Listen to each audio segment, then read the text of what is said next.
तर कथित खिचडी घोटाळ्यामध्ये सूरज चव्हाणांवर अन्याय झाला अशी प्रतिक्रिया आदित्य ठाकरेंनी दिली आहे।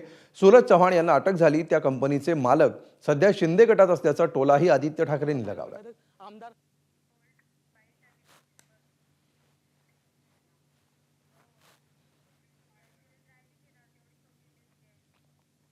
सगळ्यात प्रथम म्हणजे एक आनंदाची बातमी ही आहे की जे आमचे सहकारी शिवसेना पक्षाचे सचिव आणि आमचा भाऊ सूरज ह्याला आपल्याला आठवतं बरोबर 1 वर्षापूर्वी अटक केली होती।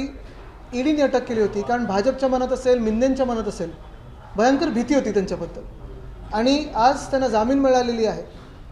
गंमत ही आहे की ज्या कारणासाठी त्यांना अटक केली होती त्यांच्या कंपनीचे मालक हे मिंदेंच्या गटात नेते, जे मिंदे जे स्वतः नगरविकास खातं होतं त्यांच्याकडे सगळ्या सह्या त्यांनी केल्या।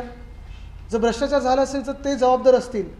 ते स्वतः वॉशिंग मशीनमध्ये जाऊन पळून सगळं मंत्रिपद मजामस्ती सगळी चालू आहे, पण सूरजवर अन्याय चालू होता। आज कोर्टाने न्याय दिलेला आहे आणि जामीन झालेली आहे, तर लवकरच बाहेर आला आहे आणि पुन्हा एकदा कामाला लागणार आहे। एबीपी माझा, उघडा डोळे बघा नीट।